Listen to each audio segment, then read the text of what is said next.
New Year's Eve. It's supposed to be a night of celebration, of looking forward to the future with the people who mean the most to you. That's what I thought it would be this year. Instead, it turned into a nightmare I never saw coming. My girlfriend, Mia, had been planning her New Year's celebration for weeks. She and her best friend, Sophie, were going to have a girls' night, while I stayed home with a bad cold. I wasn't thrilled about being apart, but Mia promised to call me at midnight, and I trusted her completely. "Don't worry, babe," she said, kissing me on the forehead before leaving. "It's just me and Sophie. We'll have a couple of drinks, watch the fireworks, and I'll call you to ring in the new year. I love you." "I love you too," I said, watching her leave with that infectious smile she always wore when she was excited. The night dragged on for me.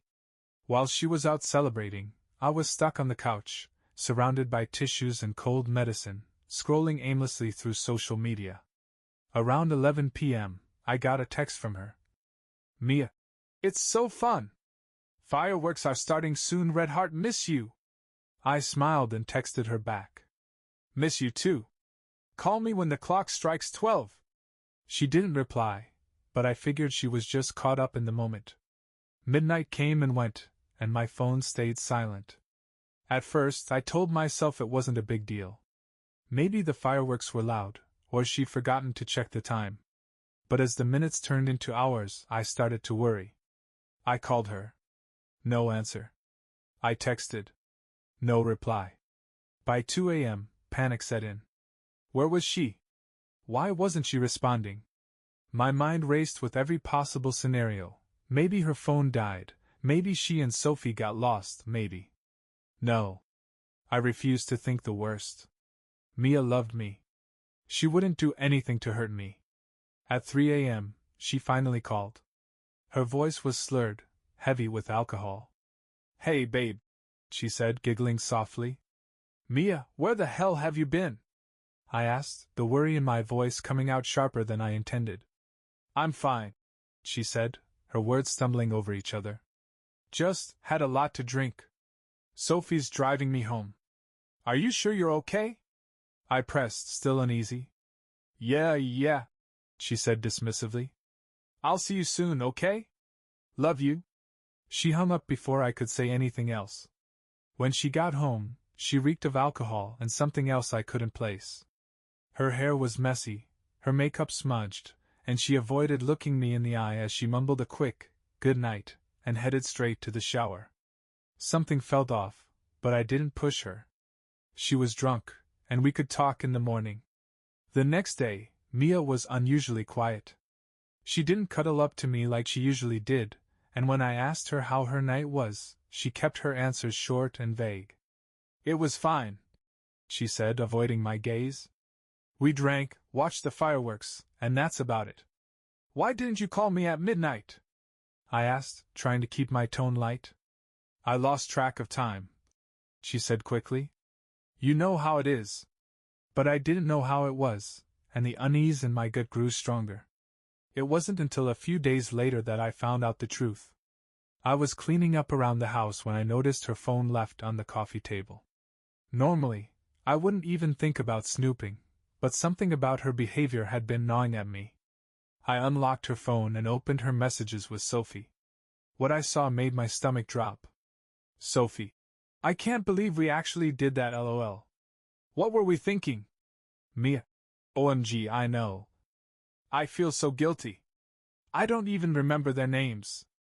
Sophie. "Well, they were hot, so there's that face with tears of joy." Mia.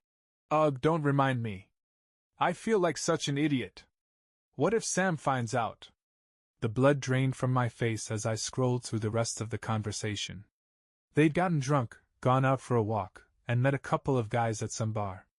One thing led to another, and before they knew it, they were back at the guy's place, doing things that made me feel sick just reading about them. She cheated on me. On New Year's Eve. While I was at home, waiting for her call. I stared at the screen, my heart pounding as the words blurred together. I read them over and over, hoping I was misunderstanding, that there was some innocent explanation. But there wasn't. Mia, the girl I trusted more than anyone in the world, had cheated on me, and it wasn't just a mistake. It was premeditated in its own drunken, reckless way. My hands were trembling when I put her phone down. Part of me wanted to throw it across the room, but instead I sat there, staring at the wall, trying to process what I'd just seen. I felt sick. Angry. Betrayed. I waited for Mia to come home from running errands, each passing minute like a ticking time bomb. When she finally walked through the door, I could barely look at her. "Hey," she said, smiling nervously as she set her bag on the counter. "What's up?" I didn't answer right away. Instead, I stood and held up her phone, the message thread with Sophie open on the screen. "What's this?" I asked, my voice cold. Her face paled instantly, her smile disappearing. "Sam, I can explain." "Don't," I snapped, my voice rising. "Don't even try to lie to me. I read everything, Mia. Everything." She froze, her hands gripping the edge of the counter as tears filled her eyes. "It was a mistake," she said quickly, her voice shaking. "I was drunk, I wasn't thinking. Don't give me that," I shouted, slamming the phone down on the table. "You knew exactly what you were doing, Mia. You cheated on me. You slept with some random guy while I was at home, waiting for you to call." Tears spilled down her cheeks as she stumbled over her words. "I didn't mean for it to happen, I swear. Sophie and we were so drunk, and these guys, they just what?" I interrupted, my voice cold. "What, Mia? They dragged you out of the bar and forced you into their bed? Is that what you're trying to tell me?" She shook her head, sobbing now. "No, because that's the only explanation that even remotely makes this okay," I said, my voice breaking. "But we both know that's not what happened, is it?" She sank into a chair, burying her face in her hands. "I was stupid," she whispered. "I made a horrible mistake, and I hate myself for it. Please, Sam. Please don't leave me." I laughed bitterly, pacing the room.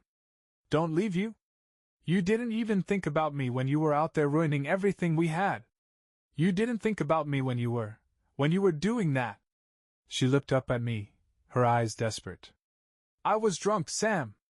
I wasn't in my right mind. Being drunk doesn't make you a different person," I said, cutting her off.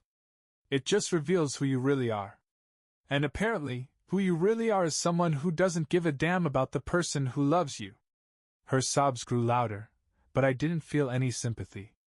"I trusted you," I said, my voice quieter now but still full of anger. "I loved you, Mia. I thought we had something real. And this is what I get in return." She reached for my hand, but I pulled away. "I'll do anything to make it right," she said desperately. "I'll go to therapy, I'll quit drinking, I don't want your empty promises," I said, shaking my head. "I just want to know why, Mia. Why would you do this? Was I not enough for you? Was our relationship some kind of joke?" "No," she cried, shaking her head. "You're everything to me, Sam. I don't know why I did it. I was drunk and stupid and—" "You keep saying you were drunk like it's some kind of excuse," I said sharply. "But it's not. You made a choice, Mia. A choice that ruined us." Her sobs slowed, and for a moment, the room was silent except for the sound of her ragged breathing. "What happens now?" she asked finally, her voice barely above a whisper. I didn't answer right away. I didn't know the answer. Part of me wanted to throw her out of my life and never look back. But another part of me, one I hated, still loved her. "I don't know," I said finally, my voice hollow. "But right now, I can't even look at you." I grabbed my coat and walked out the door, leaving her sobbing in the kitchen. When I left the house, the cold night air hit me like a slap. I didn't have a destination in mind, I just needed to get away from Mia, from the suffocating weight of her betrayal. My mind raced, a chaotic mess of anger, sadness, and disbelief. How could she do this to me? How could the girl I'd spent years building a life with throw it all away in a single, drunken night? I found myself walking aimlessly through the neighborhood, my breath visible in the frosty air. I replayed our argument over and over in my head, her tearful apologies and empty excuses. None of it made sense. Eventually, I ended up at my friend Jake's place. He opened the door, surprised to see me at such a late hour. "Sam? What are you doing here?" he asked, stepping aside to let me in. I hesitated for a moment before walking in. "Mia cheated on me," I said flatly, the words tasting bitter in my mouth. Jake's eyes widened. "What? When?" "New Year's," I said, sitting heavily on his couch. "She and Sophie got drunk, went out, and hooked up with some random guys they met. I found out today." Jake let out a low whistle, shaking his head. "Man, I'm so sorry. That's messed up. I don't even know what to do," I admitted, rubbing my temples. "I feel like an idiot for not seeing it coming. She was acting weird for days after New Year's, but I trusted her, you know." Jake sat down across from me, his expression serious. "You're not an idiot, Sam. She messed up, not you. Don't start blaming yourself for her choices." I nodded, though his words did little to ease the pain. "What are you going to do?" he asked. "I don't know," I said honestly. "Part of me wants to kick her out and be done with it. But another part of me, I don't know, man. I still love her, and it's killing me." Jake nodded, leaning back in his chair. "Look, whatever you decide, just make sure it's the right choice for you. Don't let her guilt or her tears sway you. She's the one who screwed up, and she needs to own that." I stayed at Jake's for a few hours, venting and trying to clear my head. By the time I left, it was past midnight, and I felt slightly calmer but no closer to a decision. When I got home, Mia was sitting on the couch, her face pale and tear-streaked. She looked up as I walked in, her eyes red and swollen. "Sam," she said softly, standing as I closed the door. I held up a hand to stop her. "Don't," I said, my voice cold. "I don't want to hear any more excuses." "I wasn't going to make excuses," she said, her voice trembling. I want to know what you're thinking. What happens now?" I stared at her, my chest tightening. "I don't know, Mia. You broke something between us, something that I don't know if we can ever fix." Her eyes filled with tears again, but she didn't say anything. "I need time to figure this out," I said, heading for the bedroom. "Don't expect anything from me right now. I can't give you an answer tonight." She nodded, her shoulders slumping. "Take all the time you need," she whispered. Over the next few days, the atmosphere in the house was heavy and tense. We barely spoke to each other, and when we did, it was short and strained. Mia tried to give me space, but I could see the guilt and desperation in her every move. I threw myself into work, spending as much time out of the house as possible. But no matter where I went, the thought of her betrayal followed me. Every memory of her smile, her laugh, her touch was now tainted by what she'd done. Jake checked in with me regularly, and while I appreciated his support, it didn't make the decision any easier. "She says she'll do anything to fix it," I told him during one of our conversations. "Do you believe her?" he asked. "I don't know," I admitted. "I want to, but how do you come back from something like this? How do you ever trust someone again after they've proven they're capable of betraying you like that?" Jake didn't have an answer, and neither did I. Mia, for her part, made an effort to show she was serious about making amends. She deleted Sophie's number from her phone, swore off alcohol, and even offered to go to therapy. But the question remained, was it enough? Mia's efforts to make amends were visible, almost desperate. She deleted Sophie's number, deactivated her social media, and started researching therapists. Every move she made screamed, "I'm sorry." But it felt like putting a band-aid on a deep, festering wound. I couldn't stop asking myself the same question, was this enough to save us? One evening, about a week after I found out, Mia sat across from me at the dinner table. She hadn't touched her food, just poked at it with her fork. "Sam," she said finally, breaking the silence. I looked up from my plate, my face unreadable. "What?" She hesitated, then took a deep breath. "I know I don't deserve it, but do you think you'll ever be able to forgive me?" The question hung in the air, heavy and suffocating. I don't know, I said honestly. I want to, but every time I look at you, all I can see is what you did. I keep picturing you with them, and it's like a knife in my chest. Tears filled her eyes, but she didn't look away. I'll spend the rest of my life trying to make it up to you, she said, her voice trembling. I'll do whatever it takes. I can't lose you, Sam. I sighed, leaning back in my chair. You say that now, but what happens when things get hard again? What happens when we have another fight, or when life gets stressful? How do I know you won't do something like this again? I won't, she said quickly, shaking her head. I swear I won't. I've learned my lesson, Sam. I'll never touch another drink, I'll never put myself in a situation like that again. I'll do whatever it takes to prove to you that I'm serious about us. Her desperation was palpable, and for a moment, I felt a flicker of hope. But it was quickly smothered by the weight of my doubt. That night, I lay awake in bed, staring at the ceiling while Mia slept beside me. Her breathing was soft and even, but I couldn't find peace. I thought about everything we'd been through together, the laughter, the love, the plans we'd made for the future. Was it worth throwing all of that away because of one night? Or was staying with her a mistake that would only lead to more pain? I didn't know. And not knowing was the worst part. The next day, Mia suggested we see a therapist together.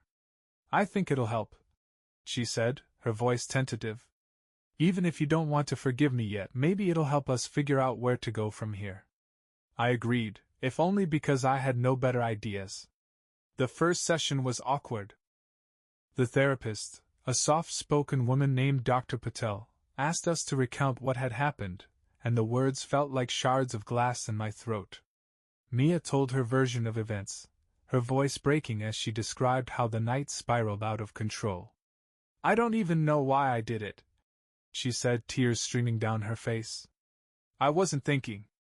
I wasn't myself. And now I've ruined everything. When it was my turn, I laid everything out, the betrayal, the anger, the doubt that gnawed at me every second of every day. I don't know if I can ever trust her again, I admitted. Every time I look at her, it feels like I'm looking at a stranger. Someone I thought I knew, but obviously didn't. Dr. Patel listened intently, her expression calm and understanding. Rebuilding trust after an event like this is one of the hardest things a couple can go through, she said. But it's not impossible. The question you both need to ask yourselves is whether you're truly committed to doing the work it takes to heal. Mia nodded immediately, her face resolute. I am. I'll do whatever it takes.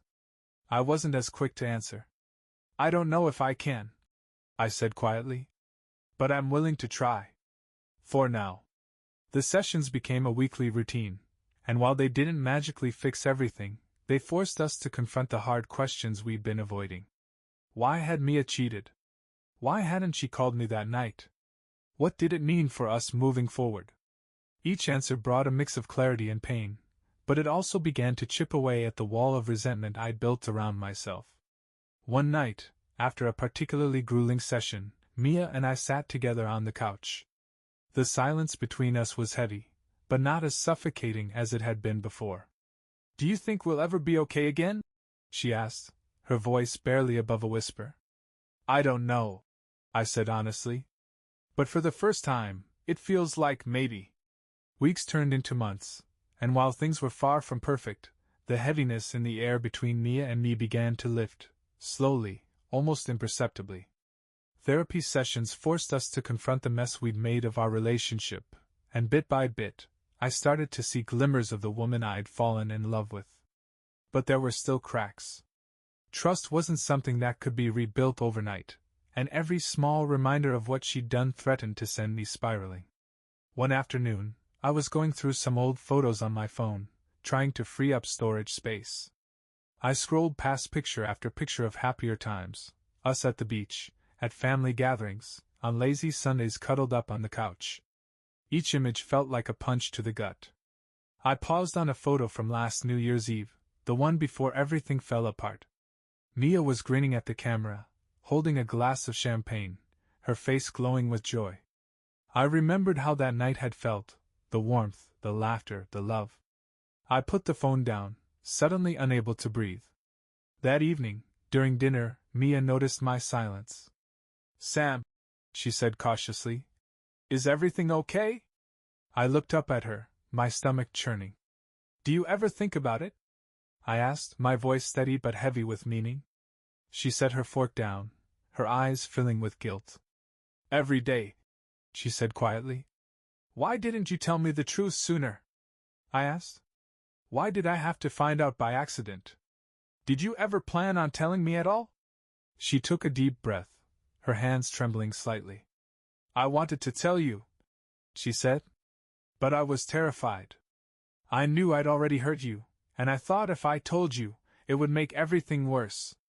I thought maybe I could fix it without you ever knowing." I laughed bitterly, shaking my head. "And how did that work out for you?" Her face crumpled, tears spilling down her cheeks. "It was stupid. I was stupid. And I'm so sorry, Sam. I don't know how to make you believe that." I sighed, leaning back in my chair. "I want to believe you, Mia. I do. But every time I start to, something pulls me back. It's like, no matter how hard I try, I can't forget what you did." She reached across the table, her hand hesitating before touching mine. "I don't expect you to forget," she said softly. "I just want a chance to prove to you that I'm worth it." Her words stuck with me long after she'd gone to bed. I lay awake, staring at the ceiling, wondering if she was right. Could she really prove herself?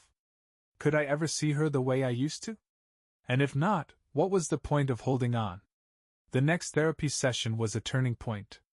Dr. Patel asked us to write letters to each other, letters we wouldn't share in the session but could choose to read to each other later. The idea was to express everything we were feeling without the pressure of confrontation. I spent hours on mine, pouring out every ounce of anger, sadness, and confusion I'd been carrying since New Year's. I wrote about the love we'd shared, the future we'd planned, and how her betrayal had shattered all of it. When I finished, I felt lighter somehow, like I'd finally let go of some of the weight that had been dragging me down. A few nights later, Mia and I sat together on the couch, the letters in our hands. "Do you want to go first?" she asked, her voice trembling. I nodded, unfolding my letter. My hands shook as I began to read, my voice raw with emotion. I told her everything, how her betrayal had broken me, how I'd doubted myself, how I'd questioned every moment of our relationship since the night I found out. But I also told her about the hope I still clung to, the part of me that wanted to believe we could come back from this. When I finished, I looked up to see her crying silently, clutching her letter tightly in her hands. "I don't deserve you," she whispered. "Maybe not," I said quietly. "But you have to prove to me that you're worth the risk." She nodded, wiping her tears before unfolding her own letter. Her letter was a confession and a plea. She wrote about her guilt, her shame, and how much she hated the person she'd become that night. She wrote about the love she still had for me, the regret that consumed her every time she saw the hurt in my eyes. When she finished, the room was silent for a long time. "I don't know what the future looks like for us," I said finally. "But I'm willing to keep trying." She nodded, her expression a mix of relief and determination. "I'll do whatever it takes." After the letter exchange, something shifted between us. The air didn't feel as heavy, and while the pain and doubt were still there, it felt like we'd taken a small step toward healing. It wasn't forgiveness, not yet, but it was a start. Mia threw herself into proving her commitment to change. She scheduled therapy sessions, volunteered to handle household responsibilities so I could have time to decompress, and avoided alcohol entirely. She even started journaling, documenting her thoughts and emotions as a way to work through her guilt. I could see the effort she was putting in, and as much as I wanted to resist, part of me couldn't ignore it. One evening, about 2 months after the New Year's incident, Mia surprised me with a simple but thoughtful gesture. "I've been working on something," she said, holding out a small notebook. I hesitated before taking it. "What is it?" "It's everything I've been thinking and feeling since that night," she said softly. "I wanted to share it with you because I want you to see how much I regret what I did." How much I want to make this work. I flipped through the pages, skimming her messy handwriting. Each entry was raw and honest, filled with reflections on her actions, her therapy sessions, and her determination to rebuild our relationship. I hope it helps, she said, her voice trembling. Even just a little. Thanks, I said quietly, setting the notebook aside. I'll read it later. Later that night, after Mia had gone to bed, I picked up the notebook and started reading. Her words were hard to process, full of pain, remorse, and a clear understanding of the damage she'd caused. But there was also hope in her entries, a genuine desire to change and rebuild what we'd lost. One entry stood out. I know I don't deserve his forgiveness, and I may never earn back his trust. But I love Sam more than anything, and I'll spend the rest of my life proving that to him if he'll let me. The words hit me harder than I expected. For the first time, I felt like she truly understood the depth of what she'd done, and how much work it would take to fix it. The next morning, I set the notebook down in front of her at breakfast. I read it, I said simply. She looked at me nervously. And? It's a start, I said, my voice steady. I can see that you're trying, and I appreciate it. But it's going to take more than words, Mia. Actions matter more than anything right now. She nodded, her expression determined. I understand. And I'll keep proving it to you, no matter how long it takes. Over the next few weeks, we started rebuilding in small ways. We spent more time together as a couple, watching movies, going for walks, and even talking about the future. The moments weren't without tension, but they felt real, like we were slowly piecing together something that had been broken. Mia continued therapy, both individually and with me, and it seemed to help her process the guilt and shame she'd been carrying. I saw glimpses of the woman I'd fallen in love with, and for the first time in months, I began to feel like maybe, just maybe, we had a chance. But trust was still the elephant in the room. One night, during a particularly candid conversation, Mia asked me a question that caught me off guard. Do you think you'll ever trust me again? She asked, her voice tentative. I hesitated, considering my answer. I don't know, I admitted. It's not something that happens overnight. But I'm willing to try. Her eyes filled with tears, but this time, they weren't tears of guilt or sadness. They were tears of relief. Thank you, she said softly. It wasn't a promise, and it wasn't a guarantee. But it was a step forward, and for now, that was enough. As the weeks passed, Mia and I started finding a new rhythm. It wasn't the same as before. There were cracks in the foundation that couldn't be ignored, but it was something. She continued making an effort to rebuild trust, always letting me know where she was, who she was with, and what she was doing. While part of me hated feeling like I needed that level of transparency, another part appreciated it. She wasn't just saying she wanted to change, she was showing it. But even with her effort, the doubt lingered. There were nights I'd lie awake, my mind replaying everything I'd read in Sophie's messages, wondering if there were things Mia wasn't telling me. It was exhausting, but I knew healing would take time. One night, we were sitting on the couch, scrolling through Netflix for something to watch. Mia leaned against me, her head resting on my shoulder, a small, familiar gesture that used to feel so natural. Sam? She said softly. Yeah? I've been thinking about something, she said, sitting up to look at me. What is it? I want to reach out to Sophie, she said hesitantly. Not to reconnect, but to tell her that I can't have her in my life anymore. Her words caught me off guard. Sophie had been her best friend for years, and while I never liked her much, I knew how much their friendship had meant to Mia. Why now? I asked. Because I can't move forward while holding on to the past, she said. And Sophie, she's part of what went wrong that night. I don't blame her for my choices, but I need to take responsibility for the people I allow in my life. I studied her face, searching for any sign of hesitation, but all I saw was sincerity. If that's what you think is best, I said finally, then I support it. The next day, Mia showed me the message she sent to Sophie. Hey, sophomore. I've been doing a lot of reflecting lately, and I've realized that our friendship isn't healthy for me. I take full responsibility for my actions, but I also need to distance myself from influences that contributed to my worst decisions. I wish you the best, but I need to move on. It was short and direct, and when Sophie replied with a dismissive, "Whatever, do what you want," Mia didn't respond. "I feel lighter," she admitted later. "Like I've finally closed that chapter of my life." Her decision to cut ties with Sophie was a turning point. It showed me that she was serious about changing, not just for me but for herself. And for the first time since New Year's, I felt like maybe we were moving towards something real. We started setting small goals in therapy, simple things like planning date nights, sharing our feelings more openly, and finding ways to reconnect. It was awkward at first, but as time went on, it started to feel more natural. One evening, during one of our scheduled date nights, Mia surprised me with a small but meaningful gesture. "I know I can't erase what I did," she said, handing me a wrapped package, "but I wanted to give you something to remind you of the good times." I unwrapped the package to find a photo album filled with pictures of us from the early days of our relationship. Each page was carefully arranged, with little notes Mia had written about the memories behind each photo.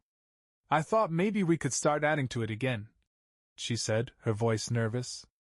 I ran my fingers over the pages, my chest tightening. The album was a reminder of what we'd lost, but it was also a reminder of what we'd built, and what we could rebuild if we were willing to try. "Thank you," I said quietly, my voice thick with emotion. That night, as we sat together looking through the album, I felt a small flicker of hope. It wasn't the blazing fire of love and trust we'd once had, but it was something. And for the first time in months, I let myself believe that maybe, just maybe, we could find our way back to each other. The small flicker of hope that had ignited between us began to grow, but it wasn't without its struggles. Trust wasn't something that could be rebuilt overnight, and there were moments when doubt and anger crept back in, threatening to undo the progress we'd made. One of those moments came during a casual conversation about our future. Mia and I were sitting on the porch one evening, the soft glow of the sunset painting the sky in shades of orange and pink. It was peaceful, a rare moment of calm after everything we'd been through. "I've been thinking about what we should do for our anniversary," she said, breaking the silence. I tensed slightly. The idea of celebrating an anniversary, especially so soon after what had happened, felt complicated. "I don't know," I said carefully. "Do you think we're ready for that?" She looked at me, her expression uncertain. "I think it could be a good way to focus on the positive," she said. "To remind ourselves of what we're working toward." I considered her words, but the weight of her betrayal still loomed large in my mind. "I don't know if I'm there yet," I admitted. Her face fell, but she nodded. "I understand," she said softly. That night, as I lay in bed, I couldn't stop thinking about our conversation. Was I holding on to the past too tightly? Or was I just being realistic about the time it would take to heal?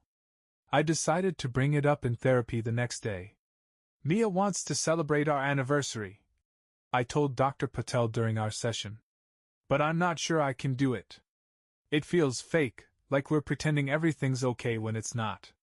Mia sat quietly beside me, her hands clasped tightly in her lap. Dr. Patel nodded thoughtfully. "It's normal to feel conflicted," she said. "Anniversaries are often a time for celebration, but they can also be a time for reflection. Maybe it doesn't have to be about pretending everything's perfect. It could be an opportunity to acknowledge how far you've come, and where you still want to go." I glanced at Mia, who was watching me nervously. "What do you think?" I asked her. I just want to show you that I'm committed to us," she said. "Whatever that looks like." Her words were genuine, but they didn't erase the doubts swirling in my mind. In the end, we decided to keep things simple. On the evening of our anniversary, we went to the same small Italian restaurant where we'd had one of our first dates.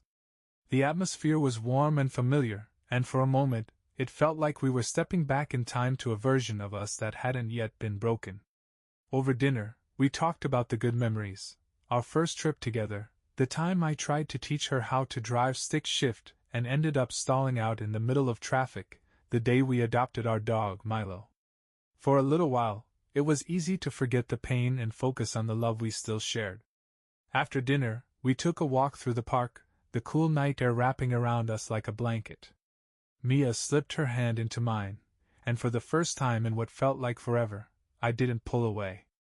"Thank you," she said quietly. "For what?" "For giving me another chance," she said. "For believing in us, even when I didn't deserve it." I stopped walking and turned to face her. "Mia," I said, my voice steady, "you hurt me in ways I didn't think were possible. And I'm still figuring out how to move past that. But tonight reminded me why I fell in love with you in the first place. And why I'm willing to keep trying." Her eyes filled with tears, and she nodded, her grip on my hand tightening. "I love you, Sam," she whispered. "I love you too," I said, the words feeling both painful and hopeful. That night, as we lay in bed, I felt a small sense of peace for the first time in months. The road ahead was still long, and I knew there would be challenges, but for the first time, I felt like we were walking it together. After our anniversary, something shifted between us. The evening hadn't erased the pain or undone the betrayal, but it had reminded us both why we were still fighting for our relationship. Slowly, cautiously, we began to build a new foundation, one rooted in honesty, effort, and the determination to make things right. Mia continued going to therapy and journaling, and I began working on myself, too. It wasn't just her mistake that needed addressing. I realized I had been carrying my own emotional baggage, things I hadn't dealt with even before her betrayal.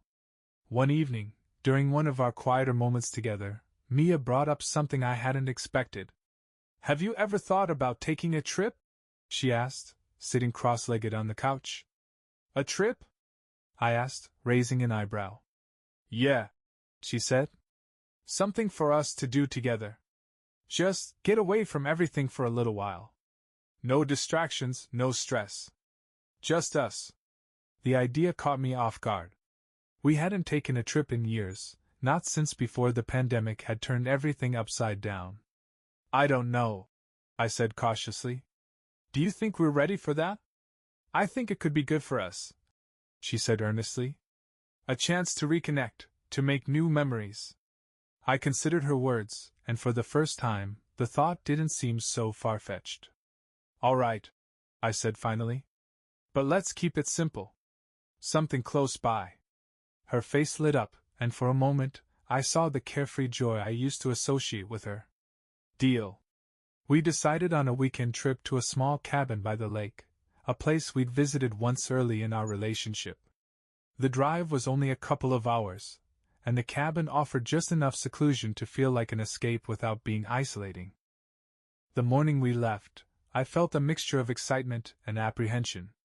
This trip felt like a test, not just for her, but for us. When we arrived at the cabin, memories of our first visit came flooding back. The view of the lake was just as stunning as I remembered, the water shimmering under the golden sunlight. "This place hasn't changed a bit," Mia said, her voice tinged with nostalgia. "Yeah," I said, taking in the familiar surroundings. "Feels surreal being back here." She smiled, slipping her hand into mine. "Thank you for coming. For giving this a chance." I nodded, squeezing her hand gently. "One day at a time, right?" Over the next 2 days, we fell into an easy rhythm. We cooked meals together, went on long walks around the lake, and spent our evenings sitting by the fire, talking about everything and nothing. One night, as we watched the fire crackle and pop, Mia turned to me with a serious expression. "Sam," she said, her voice quiet, "do you think we'll ever be the same again?" I stared at the flames, considering her question. "No," I said honestly. "I don't think we'll ever be the same." Her face fell slightly, but I continued. "But maybe that's not a bad thing," I said. "What we had wasn't perfect. We made mistakes, both of us. And maybe this is our chance to build something better. Something stronger." Her eyes filled with tears, but this time, they were hopeful. "You really believe that?" "I think I'm starting to." I said, looking at her. And that's a start. The trip didn't solve everything, but it gave us something we hadn't had in months, a sense of possibility. When we returned home, I felt lighter, like the weight of the past was finally starting to lift. We still had a long way to go, but for the first time in a long time, I felt like we were walking in the right direction. The trip to the cabin felt like a reset button, not a fix, but a chance to step away from the heaviness of everything that had happened. When we got back home, life didn't magically become easier, but it felt more manageable. Mia threw herself even deeper into proving her commitment to us. She stayed consistent with therapy, kept up her journaling, and went out of her way to make sure I felt secure. If she had to go somewhere, she would tell me where, who she'd be with, and when she'd be back, even if I didn't ask. At first, it felt excessive, but over time, it started to rebuild something fragile between us, trust. One evening, after a long day at work, I came home to find Mia in the kitchen, trying to cook a meal she'd seen on a cooking show. She looked up as I walked in, a nervous smile on her face. "Hey," she said, brushing her hair back with a flour-covered hand. "I'm trying something new. It might not be great, but—" I smiled faintly, dropping my bag by the door. "It smells good." Her smile grew, and for a moment I saw the woman I'd fallen in love with, the one who used to light up every room she walked into. We ate dinner together, the conversation flowing easily for the first time in months. It wasn't forced or tense, it was simple, natural. After dinner, we sat together on the couch, the TV playing quietly in the background. Mia leaned against me, and I didn't pull away. "Sam," she said after a long silence, "I know I keep saying this, but thank you. For giving me another chance. For still being here." I sighed, running a hand through my hair. "I almost wasn't," I admitted. Her eyes filled with tears, but she nodded. "I know. And I don't blame you. I wouldn't have blamed you if you'd walked away. I thought about it," I said honestly. "But I also thought about everything we've been through together.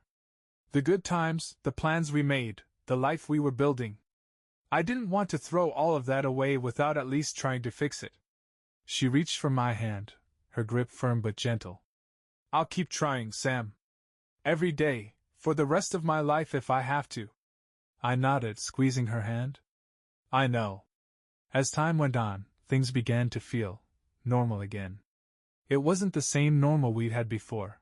The wounds were still there, and some days, the memories of what she'd done still stung.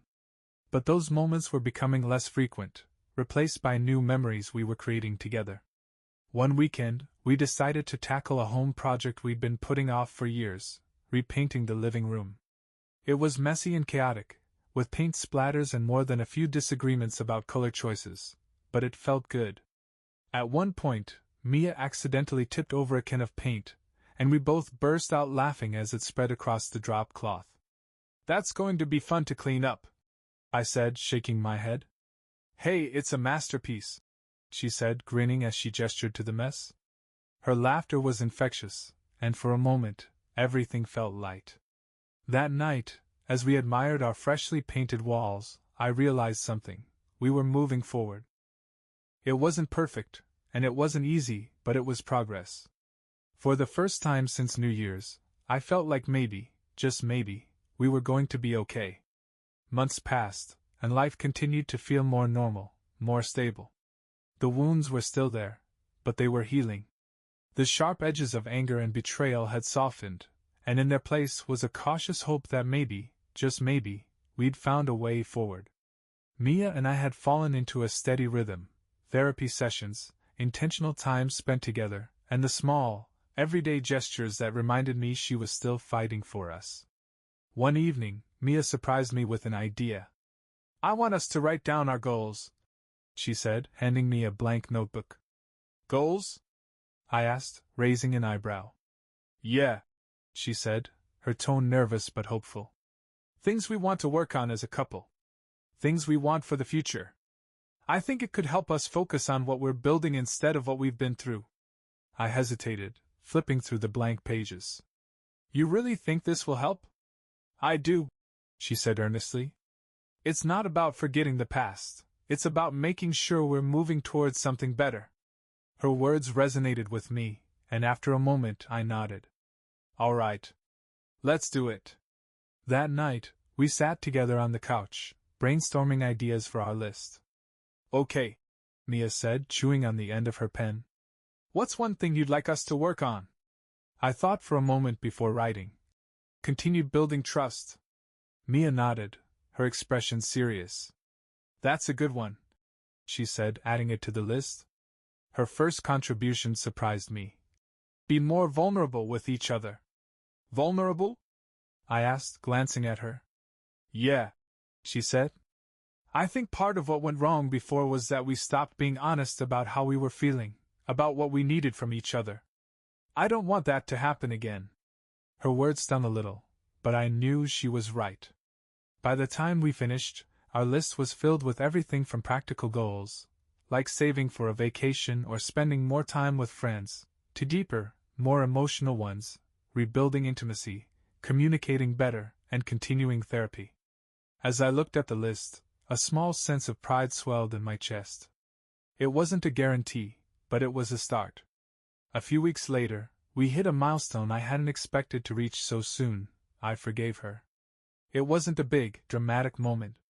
We were sitting on the porch one evening, watching the sunset, when Mia turned to me and said, "Do you think you'll ever be able to forgive me?" I hesitated, the weight of her question settling over me. For months, I'd wrestled with that very thought, wondering if forgiveness was even possible. I already have, I said finally, my voice quiet but certain. Her eyes widened, and tears immediately welled up. You have? I nodded.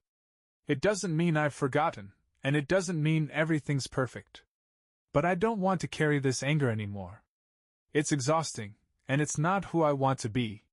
She reached for my hand, her grip trembling. Thank you, she whispered, her voice breaking. For what? For giving me another chance. For believing in us. Forgiving Mia didn't mean the pain vanished overnight, but it was like a weight had been lifted off my chest. I could finally breathe again, finally focus on the future instead of being trapped in the past. It was a turning point, not the end of our journey, but a step toward the life we were trying to rebuild. Forgiving Mia felt like stepping out of a dark tunnel, but it wasn't the end of the journey, it was the beginning of a new one. Forgiveness didn't erase the betrayal, but it allowed me to start seeing Mia as more than just the person who had hurt me. It reminded me of who we were before that night, and who we could become if we kept working. As the weeks went on, I noticed a change in both of us. Mia seemed lighter, more at ease. The guilt she'd carried for so long was still there, but she didn't let it control her. She channeled it into our relationship, making an effort every day to show me that she was committed to rebuilding what we'd lost. I also began to change. Therapy helped me let go of some of the resentment I'd been holding on to, not just toward Mia, but toward myself.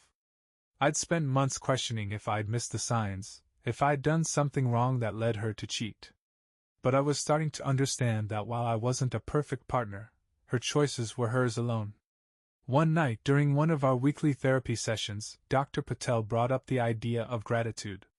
It's easy to focus on what's wrong in a relationship, she said, looking between us.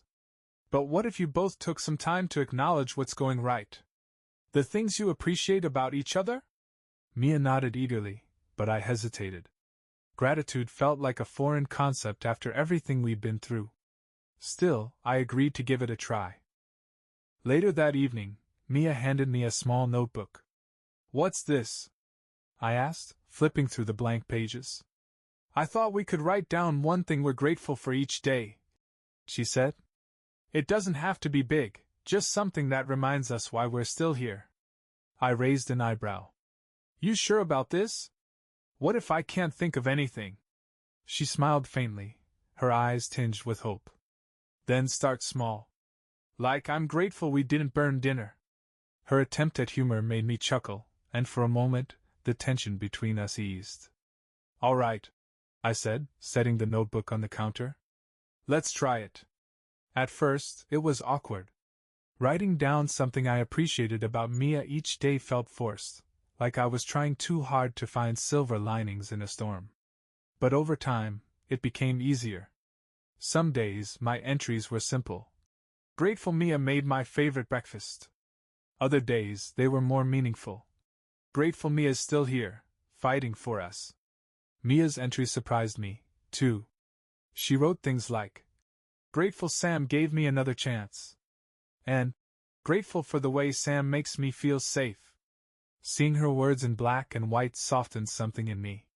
It reminded me that even in our darkest moments, we still had something worth holding on to. As the months passed, those small moments of gratitude began to pile up, forming a foundation stronger than the one we'd had before. We weren't just patching up the cracks in our relationship, we were building something new, something better. One evening, as we sat on the porch watching the sunset, Mia turned to me with a thoughtful expression. "Do you ever think about what the future looks like for us?" she asked. "Sometimes," I said honestly. "And?" I looked out at the horizon, the colors fading into a soft twilight. "I think it looks different. But not in a bad way." Her lips curved into a small smile. "Different how?" "Like we're not trying to go back to what we were," I said. "We're building something new. Something stronger." She nodded, her smile growing. "I like that." For the first time in a long time, I felt a sense of peace. The road ahead wasn't perfect, but it was ours. And that was enough. As more time passed, life began to feel normal again, or at least, a new kind of normal.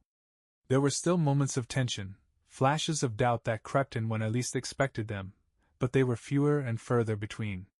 The tools we'd built in therapy, honest communication, shared gratitude, and vulnerability, helped us navigate those moments without letting them spiral. One afternoon, Mia and I were sitting in the backyard, enjoying the crisp autumn air. She had a notebook in her lap, scribbling something while I sipped my coffee. "What are you working on?" I asked, glancing over at her. "Just jotting down some ideas," she said, her cheeks flushing slightly. "For what?" "For us," she said, meeting my gaze. "Things I want us to do together. Ways to keep growing." Her answer caught me off guard.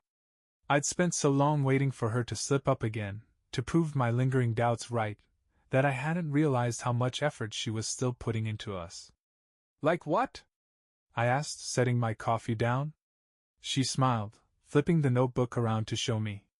"Weekly date nights. Start a project together, maybe a garden.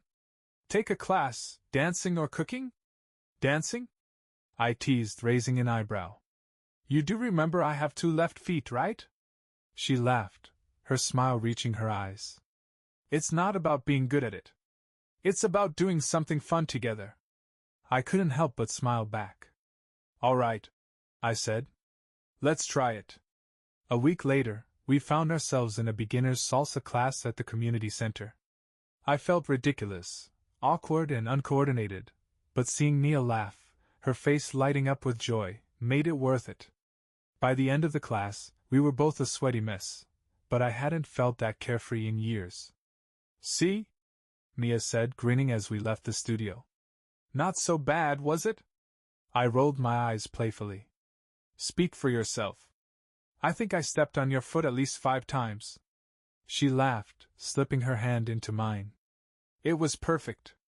The dance class became a weekly tradition, something we both looked forward to.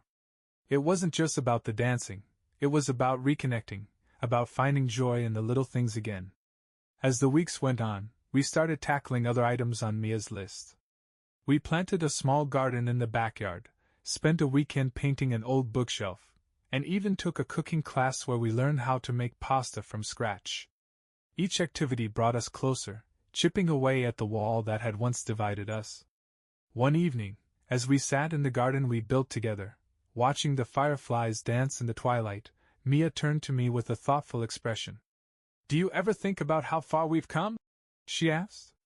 "Sometimes," I said, leaning back in my chair. "It feels like a lifetime ago."